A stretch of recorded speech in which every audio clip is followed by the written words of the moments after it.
Hello friends, Richa. Friends, सबसे पहले तो आप सभी का बहुत बहुत स्वागत है हमारे इस यूट्यूब चैनल पर।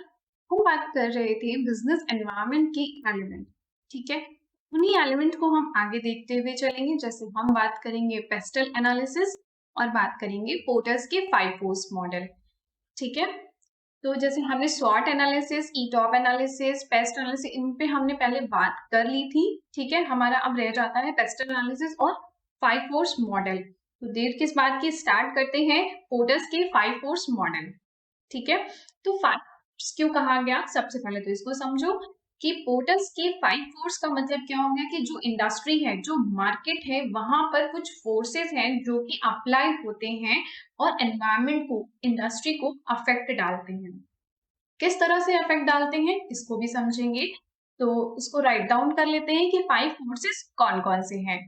ठीक है, तो बार्गेनिंग पावर ऑफ सप्लायर, यानी कि जो सप्लाई करता है माल मार्केट, उसकी bargaining power. Bargaining power of buyer, buyer जैसे कि जो कंज्यूमर है, जैसे हम मार्केट से सामान खरीदते हैं, वी आर बायर, हमारी bargaining power. Threat of new entrance, threat of new entrance का मतलब क्या हुआ कि अगर कोई नया प्रोडक्ट मार्केट में लॉन्च होता है तो उससे क्या थ्रेट होंगे, जो पहले से अवेलेबल प्रोडक्ट्स हैं या जो कंपनी है उनको क्या फर्क पड़ेगा, उनको क्या प्रॉब्लम होगी। थ्रेट ऑफ सब्सटीट्यूट प्रोडक्ट, जैसे एक प्रोडक्ट का कोई सब्सटीट्यूट अवेलेबल हो, जैसे हम बहुत ही कॉमनली यूज करते हैं ना कि कोका कोला और पेप्सी का, तो उसी तरीके से थ्रेट ऑफ सब्सटीट्यूट प्रोडक्ट, जैसे जैसे उसके सब्सटीट्यूट बढ़ेंगे उससे जो पहले से अवेलेबल प्रोडक्ट्स हैं उनको क्या खामियाजा झेलना पड़ेगा। ठीक है, rivalry among the existing firm, यानी कि जो फर्म है जो काम कर रही है उस एरिया में, उनमें क्या क्या राइवलरी हो रही है, क्या झगड़ा लड़ाई क्या चल रहा है। ठीक है, तो ये 5 फोर्सेस है, इसको आपको कॉपी में नोट डाउन करना है। इसको समझना है कि ये 5 फोर्सेस किस तरीके से वर्क करते हैं।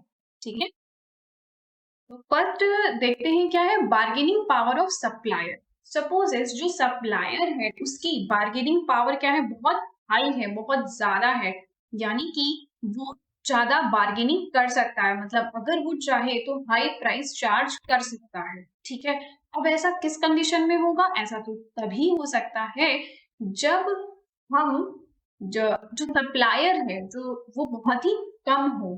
ठीक है, यानी कि बहुत ही कम सप्लायर अवेलेबल होंगे तभी bargaining power of supplier high होगी, वरना ज्यादा अवेलेबल होंगे तो हम दूसरे से खरीद लेंगे सामान। ठीक है, और दूसरी बात क्या होगी, जो स्विच करना है यानी कि स्विचिंग कॉस्ट, अगर एक जगह से हम सामान खरीदते हैं एक सप्लायर से और अगर वही सामान हम दूसरे सप्लायर से खरीद रहे हैं तो स्विच करने की जो कॉस्ट है वो अगर ज्यादा होगी तो भी क्या होगा, बार्गेनिंग पावर ऑफ सप्लायर की हाई होगी।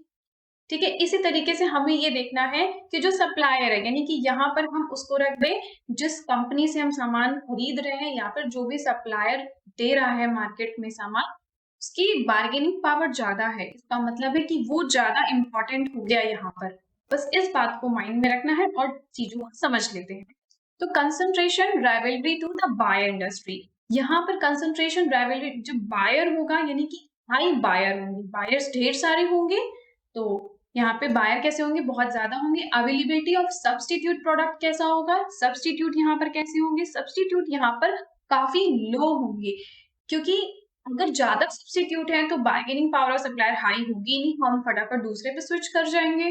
ठीक है, इंपॉर्टेंस ऑफ कस्टमर, जो कस्टमर की इंपॉर्टेंस होगी सप्लायर के लिए वो काफी कम होगी, क्योंकि उसको तो ढेर सारे कस्टमर मिल रहे हैं ना, अगर एक कस्टमर चला भी जाए तो उसे कोई फर्क नहीं पड़ता। ठीक है, differentiation of supplier is the product and services, जो डिफरेंशिएशन होगा वो सप्लायर में काफी ज्यादा देखने को मिलेगा, क्योंकि एक तरीके से ये ऐसा प्रोडक्ट सप्लाई कर रहा है जो हर कोई नहीं कर रहे, तो ऑब्वियसली दूसरा प्रोडक्ट जो होगा वो काफी अलग होगा। Switching cost of the buyer, जैसे कि मैं किसी एक कंपनी से सामान खरीदती हूँ, अगर मैं वही सेम सामान किसी दूसरी कंपनी से खरीदती हूँ तो उसका स्विचिंग कॉस्ट मेरे लिए ज्यादा होगा, भी bargaining power of supplier high होगी। जैसे समझ लीजिए कि कोई कंपनी है, कोई कार मेकिंग कंपनी है, अपने कार बनाने के लिए कुछ पार्ट्स जैसे टायर है वो किसी कंपनी से खरीदती है, अब उसने अपना जो पूरा जो भी फिक्स वो है, जैसे रिम बनाना होता है कोई भी चीज़, तो उसको उसने इस तरीके से फिक्स कर रखा है कि उसी कंपनी के टायर वहाँ पे फिक्स होते हैं। तो अब अगर वो दूसरी कंपनी से लेना चाहे तो उसके लिए तो वो पूरा ही जो सेटअप है उसको चेंज करना पड़ेगा। इस वजह से ये समझ लीजिए कि जो स्विचिंग कॉस्ट है वो अगर बायर की ज़्यादा हो रही है, तो भी क्या होगा, सप्लायर का यहाँ पर जो बार्गेनिंग पावर होगी वो काफ़ी हाई होगी। ठीक है? तो ये आई थिंक आपको क्लियर हो गया। नेक्स्ट क्या है, बार्गेनिंग पावर ऑफ बायर। जब बार्गेनिंग पावर ऑफ बायर की बात होगी, यहाँ पर आप खुद को रख के देखिए कि मैं बायर हूँ, मेरी बार्गेनिंग पावर ज़्यादा है, यानी कि मैं सामने वाले से ना ज़्यादा पैसे कम करवा सकती हूँ या फिर सेम प्राइस में मैं ज़्यादा सामान खरीद सकती हूँ। ये हो गया, तभी तो मेरी बार्गेनिंग पावर हाई होगी। अगर बार्गेनिंग पावर हाई होगी तो यहाँ पर क्या होगा, यहाँ पर कस्टमर यानी कि जो सामने वाला, जो बेचने वाला, जो सेलर है, कंज्यूमर लूज करना काफी महंगा पड़ सकता है, तो वो अपने कस्टमर को लूज नहीं करेगा, चाहे उसको सस्ते रेट पे ही सामान बेचना पड़े। ठीक है, तो यहाँ पर क्या हो गया, कंसंट्रेशन बायर, जो कंसंट्रेशन ऑफ बायर राइवलरी होगी सप्लायर के लिए वो काफी हाई होगी। स्विचिंग कॉस्ट लो होगी, क्योंकि मैं एक एक कंपनी से सामान खरीदती हूँ, वो अगर मुझे महंगा दे रहा है तो मैं फटाफट स्विच कर जाऊंगी, दूसरी कंपनी में सामान खरीद लूंगी।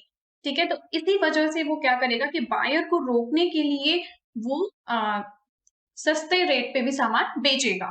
ठीक है, product differentiation of supplier is low, यानी कि जो सब्सटीट्यूट होंगे वो काफी ज्यादा होंगे, प्रोडक्ट्स में डिफरेंशिएशन काफी कम होगा, जैसे सिमिलर टाइप के प्रोडक्ट होंगे, जैसे पेप्सी और कोका कोला हो गया।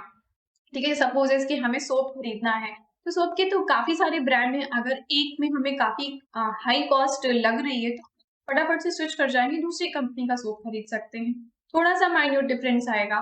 तो इसी तरीके का देखने को मिलता है कि थ्रेट ऑफ, अब थर्ड नेक्स्ट क्या है, threat of backward integration of buyer is high, यानी कि अगर बायर चले जाए तो काफी ज्यादा नुकसान हो सकता है कंपनी के लिए। ठीक है, एक्सटेंट ऑफ बायर्स, अब ऐसे मार्केट में सप्लायर की वैल्यू क्या होगी, काफी कम होगी ना, क्योंकि यहाँ पर बायर की वैल्यू ज्यादा हो रही है और सप्लायर की वैल्यू काफी कम हो रही है।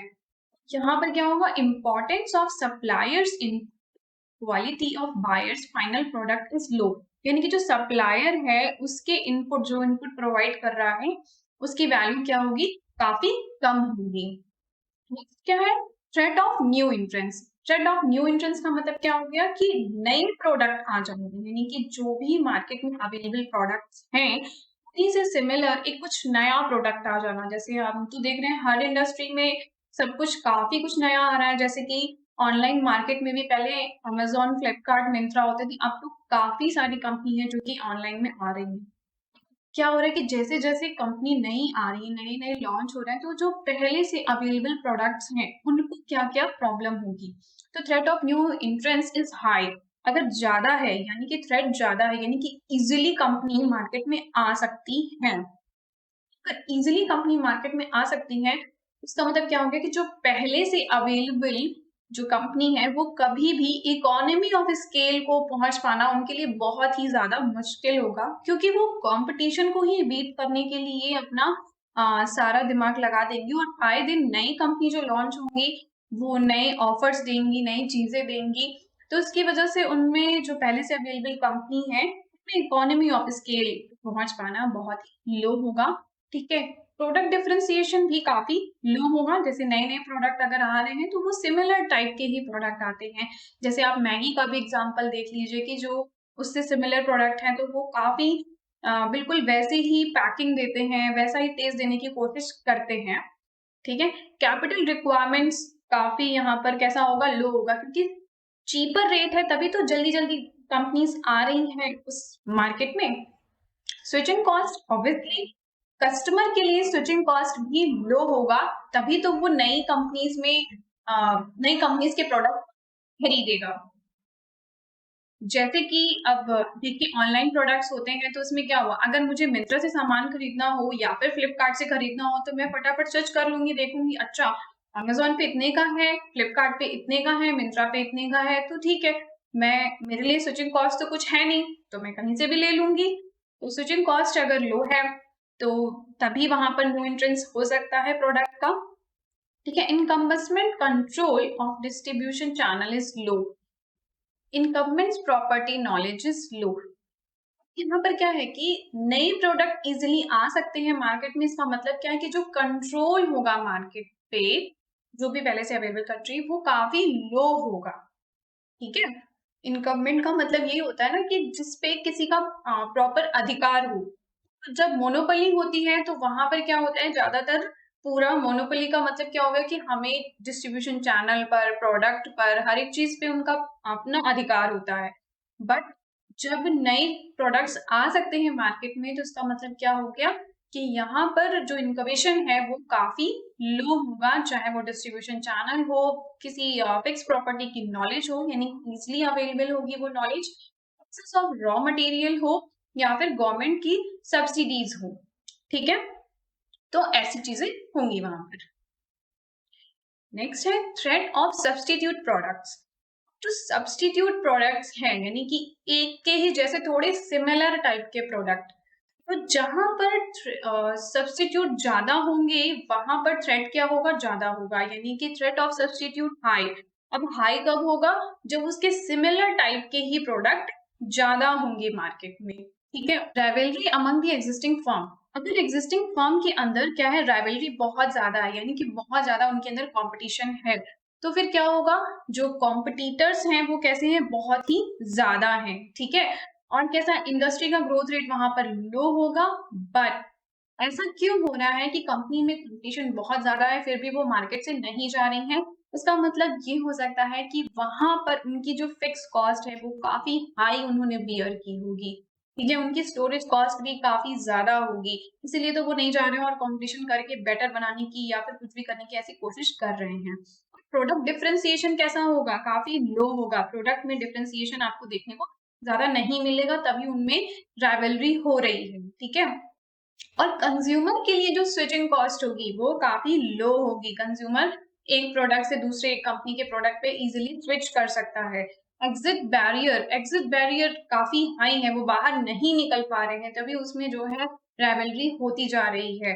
तो इस तरह की बातें हमको देखने को मिलेंगी जो rivalry among the existing firms हैं उनमें। ठीक है, तो अब ब्रैंडेनबर्ग एंड नेलबफ ने एक और फोर्स को ऐड किया, that is called the sixth force. Six force कौन से होंगे, सिक्स फोर्स जो ऐड किया उसने, पावर ऑफ कॉम्प्लीमेंटर्स। जो कॉम्प्लीमेंटर्स हैं उनकी पावर को ऐड किया है। ये एक एडिशनल नॉलेज है, आप चाहें तो नोट कर सकते हैं।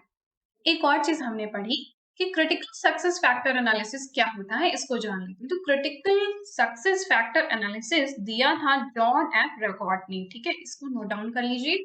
और क्रिटिकल सक्सेस फैक्टर का मतलब क्या हो गया कि हर कंपनी में या हर इंडस्ट्री में कुछ कुछ ऐसे क्रिटिकल फैक्टर होते हैं। क्रिटिकल का मतलब होता है कि कुछ थोड़ा सा अगर हम इसमें चेंज कर दें तो काफी ह्यूज हमें चेंजेस देखने को मिल सकते हैं अपने आउटपुट में या अपने प्रॉफिट में या अपने सेल्स में। तो कुछ कुछ ऐसे क्रिटिकल फैक्टर्स हो सकते हैं, उनको एनालिसिस करना। ठीक है, ये जरूरी होता है बिजनेस एनवायरनमेंट में। और क्रिटिकल फैक्टर को एनालिसिस करने के लिए ही हम हमें जरूरत पड़ती है सॉर्ट एनालिसिस की और पेस्टल एनालिसिस की। ठीक है, इनकी हेल्प से हमको पता चल जाता है कि कौन कौन से कॉम्पिटिटिव फैक्टर्स हैं, हम उन फैक्टर्स को फाइंड आउट कर लेते हैं। पेस्ट एनालिसिस क्या होता है, political, economical, social, technical, environmental and legal. ठीक है, this is the pastel analysis. Pastel analysis political, political का मतलब क्या हो गया, जो पॉलिटिक्स से रिलेटेड हो, यानी गवर्नमेंट से रिलेटेड हो। तो गवर्नमेंट की क्या हो जाएंगी यहाँ पे, पॉलिसीज, गवर्नमेंट की पॉलिसीज हो गए। फॉरेन से हमारा कैसा ट्रेड हो रहा है, तो फॉरेन ट्रेड पॉलिसी हो गई। ठीक है, टैक्स के लॉज हो गए, हमारे ट्रेड रिस्ट्रिक्शन। तो ये सारी बातें हमारी क्या हो जाएंगी, पॉलिटिकल एनवायरमेंट हो जाएंगी। ठीक है, इकोनॉमिक्स, इकोनॉमिक्स में हम देखेंगे इकोनॉमिक ग्रोथ। ठीक है, इकोनॉमिक एक्सचेंज रेट कैसा है, इन्फ्लेशन रेट कैसा है, इंटरेस्ट रेट मार्केट में कैसा चल रहा है। ठीक है, डिस्पोजेबल इनकम, डिस्पोजेबल इनकम का मतलब क्या होगा कि हम अपनी जो टोटल इनकम है उसका हम कितना पोर्शन मार्केट में डिस्पोजल कर रहे हैं, यानी खर्च कर रहे हैं टोटल। ठीक है, एम्प्लॉयमेंट रेट कैसा है, अनएम्प्लॉयमेंट रेट कैसा है, ये सारी चीजें हमारे इकोनॉमिक एलिमेंट में आएंगी।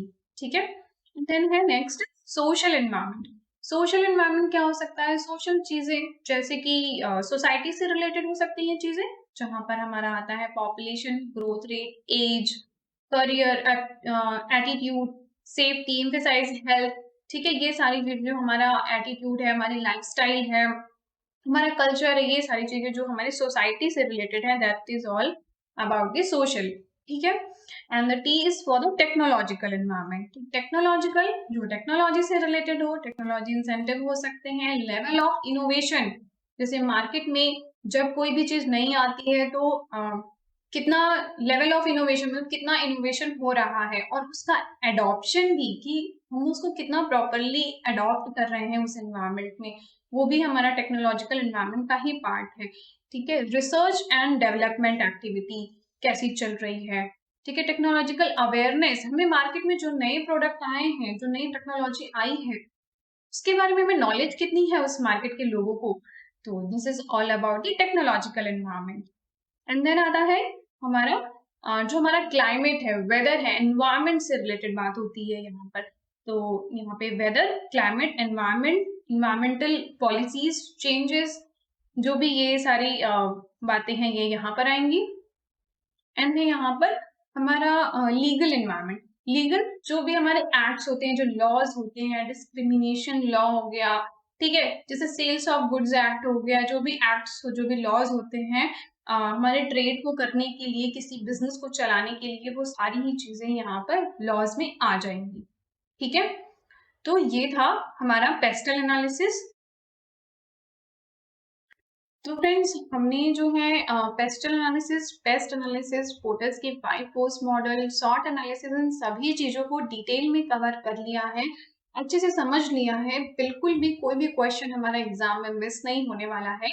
और अगर आपको ये सारी चीजें अच्छी लग रही हो और समझ में आ रही हो, तो प्लीज मेरे चैनल को लाइक और सब्सक्राइब करना। और thank you for watching my video.